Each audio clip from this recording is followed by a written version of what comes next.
अमरीकी सदर की अवलीन कौमी तरजीह सलामती है। ईरान से मुआहदे में भी कौमी सलामती ही सरफहरिस्त होगी। तर्जुमान व्हाइट हाउस कैरोलाइन लिविट कहती हैं सिफारती राब्ते जारी हैं, जल्दी में कोई बुरा मुआहदा हरगिज नहीं करेंगे। सदर ट्रंप वाजे कर चुके हैं ईरान को कभी भी जौहरी हथियार हासिल करने की इजाज़त नहीं देंगे। ऐसा मुआहदा कबूल नहीं जो अमरीकी कौमी सलामती के खिलाफ हो। मुज़ाकरात उसी सूरत आगे बढ़ेंगे जब वो वाज़ेह शराइत पर मबनी हों। जमहूरी ममालिक अपने लोगों के तहफ़्फ़ुज़ के लिए मुत्तहिद रहेंगे। बरतानवी बादशाह चार्ल्स का अमरीकी कांग्रेस से खिताब। कहा, यूरोप और अमरीका की शराकतदारी पहले से ज़्यादा अहम है। पुरतशद्दुद वाक़यात की गुंजाइश नहीं। ऐसे इक़दाम कभी कामयाब नहीं होंगे।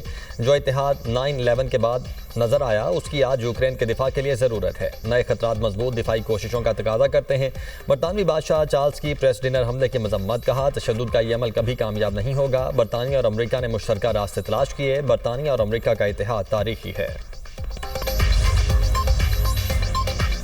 अमरीका ने ईरान के 35 इदारों और शख्सियात पर पाबंदियां आयद कर दी। इन इदारों और शख्सियात पर इल्ज़ाम है कि ये ईरान के बैंकारी शोबे की मदद करते हैं। अमरीकी महकमा खजाना के मुताबिक इन इदारों और शख्सियात ने अरबों डॉलर का तेल बरामद करने की धमकी दी। अमरीकी वज़ीर खजाना स्कॉट बेसेंट कहते हैं ईरान के नामजद अफराद इदारे अरबों डॉलर गैर कानूनी कार्रवाइयों में इस्तेमाल कर रहे हैं। आपने होर्मुज़ से गुजरने के लिए ईरान को टोल की अदायगी करने वाली कंपनी को भी सख्त पाबंदियों का सामना करना पड़ सकता है।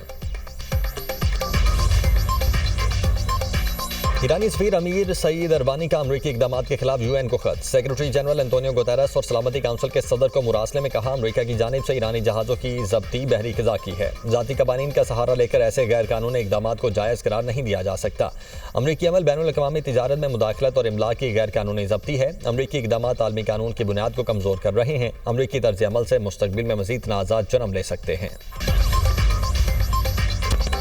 तेल बरामद करने वाला ग्रुप टूट गया। मुत्तहिदा अरब अमारात का ओपेक और ओपेक प्लस से अलहदगी का ऐलान। फैसला 1 मई 2026 से नाफिजुल अमल होगा। मुत्तहिदा अरब अमारात ऑयल की फ़रोख्त पॉलिसी में खुद मुख्तारी हासिल करेगा। तेल पैदा करने वाले ममालिक की तंजीम ओपेक का क्या 1960 में अमल में आया। ईरान, सऊदी अरब, इराक और कुवैत ओपेक के अहम रुकन हैं। ओपेक प्लस में रूस और दीगर ममालिक शामिल हैं। ओपेक प्लस 2016 में कायम हुआ। ओपेक और ओपेक प्लस ऑयल की पैदावार और कीमतों का तयन करते हैं। UAE के वज़ीर तवानाई कहते हैं फैसला तवीलुल मुद्दती स्ट्रेटेजिक मुआशी विज़न के तहत किया गया। मुल्क की तवानाई की पैदावार में सरमायाकारी को तेज करना चाहते हैं।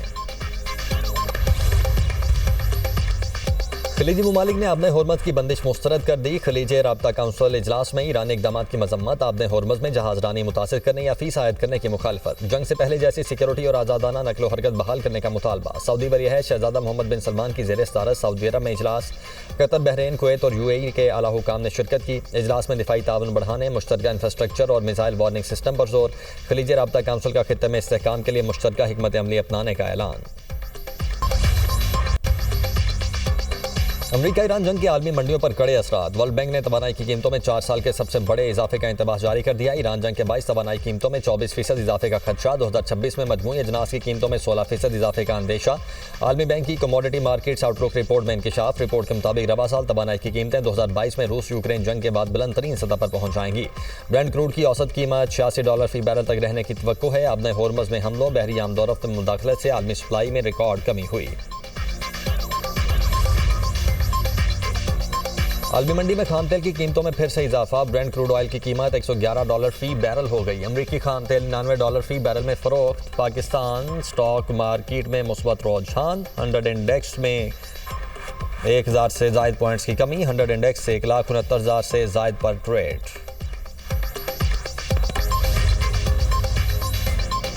अमरीकी सदर डोनाल्ड ट्रंप की मकबूलियत में नुमायां कमी। रॉयटर्स और एफसोस के ताज़ा सर्वे के मुताबिक सिर्फ 34% अमरीकी अवाम ट्रंप की कारकर्दगी से मुतमईन हैं। गुज़श्ता सर्वे में ये शरह 36% थी। सर्वे ट्रंप पर हमले से पहले का है। अमरीकी सदर ने जब ओहदे का हल्फ उठाया तो उनकी कारकर्दगी से 47% वोटर खुश थे।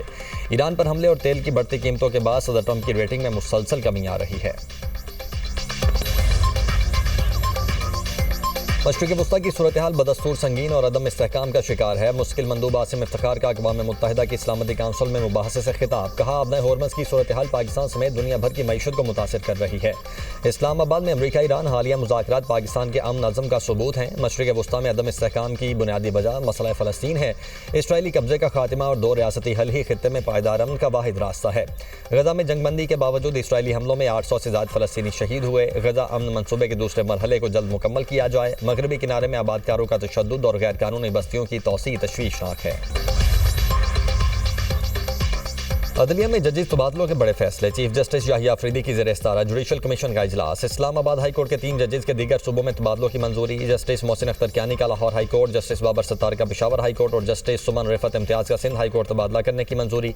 जजेस के तबादलों की कसरत राय से मंजूरी दी गई। इस्लामाबाद हाई कोर्ट के चीफ जस्टिस सरफराज डोगर ने जस्टिस अरबाब ताहिर और जस्टिस खादिम सोमरो के तबादले की सिफारिश वापस ले ली। जुडिशल कमीशन इजलास के एलामिया में कहा गया है कि जजेस के तबादले आइन के आर्टिकल 200 के तहत किए गए। खाली आसामियों को सिर्फ तबादले के जरिए ही पुर किया जाएगा। खाली आसामियों को नई तैनाती तसव्वुर नहीं किया जाएगा।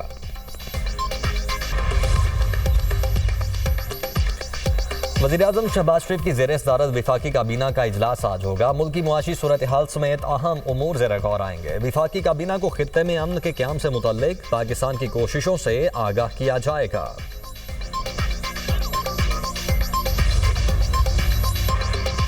ईरान की इजाजत के बाद जापानी ऑयल टैंकर आबदाए होर्मज से गुजरने में कामयाब। ईरानी मीडिया ने दावा किया कि 20 लाख बैरल खाम तेल ले जाने वाला जापानी ऑयल टैंकर आबदाए होर्मज उबूर कर गया। मुत्तहिदा अरब अमारात की कंपनी के ज़रिए इंतजाम LNG टैंकर ने भी आबदाए होर्मज को उबूर कर लिया। आर्मी रॉकेट फोर्स कमांड की फतेह 2 मिसाइल सिस्टम की कामयाब मशक। ISPR के मुताबिक मशक का मकसद मुख्तलिफ फनी पैरामीटर्स और कारकर्दगी का जायजा लेना था। SPD army rocket force command पाक फौज के सीनियर अफसरान ने कामयाब मशक देखी। स्ट्रेटेजिक ऑर्गेनाइजेशन के इंजीनियर्स और साइंसदान भी मौके पर मौजूद थे। शुराका ने फतेह सीरीज की कामयाब मिसाइल मशक को सराहा। सदर, वजीर आजम, फील्ड मार्शल और सर्विसेज चीफ्स ने मुतल्लिका टीम को मुबारकबाद दी। सोलर सारिफीन का बड़ा मुतालबा मंजूर। नेपरा ने 25 किलोवाट और उससे कम सोलर सारिफीन के लिए लाइसेंस की शर्त खत्म कर दी। नोटिफिकेशन जारी। पावर डिवीजन की दरखास्त पर नेपरा ने 25 किलोवाट और उससे कम सोलर सारिफीन के लिए लाइसेंस की शर्त खत्म की। भारतीय एविएशन इंडस्ट्री मुसलसल तनाज़ुली का शिकार। नाअहल मोदी को दुनिया भर में रुसवाई और सुबकी का सामना। मशरिक़ वुस्ता के बहरान और पाकिस्तान की फ़ज़ाई हुदूद की बंदिश के बायस भारतीय एयरलाइंस शदीद माली खसारे का शिकार। एयर इंडिया, इंडिगो और स्पाइस जेट जैसी भारतीय फ़ज़ाई कंपनीज की तबाही ने मोदी के शाइनिंग इंडिया का पोल खोल दिया। भारतीय जरीदे द हिंदू और NDTV के मुताबिक मशरिक़ वुस्ता में कशीदगी के बायस ईंधन की कीमतों में होशरुबा इजाफे ने भारत की 3 एयरलाइंस को बंदिश के दहाने पर पहुंचा दिया। औरंगज़ई में तूफानी बारिश और क्लाउड बस्ट से मश्ती बाजार में शदीद तबाही। असिस्टेंट कमिश्नर के मुताबिक सैलाबी रेले में दर्जनों दुकानें और मुतअद्दिद घर बह गए। तुगयानी की जद में आकर मुतअद्दिद गाड़ियां और मोटरसाइकिलें भी पानी की नजर। किसी जानी नुकसान की इतला नहीं मिली। शदीद बारिशों के बायस बरसाती नालों में तुगयानी। इंतजामिया की जानिब से शहरियों को अलर्ट रहने की हिदायत कर दी गई।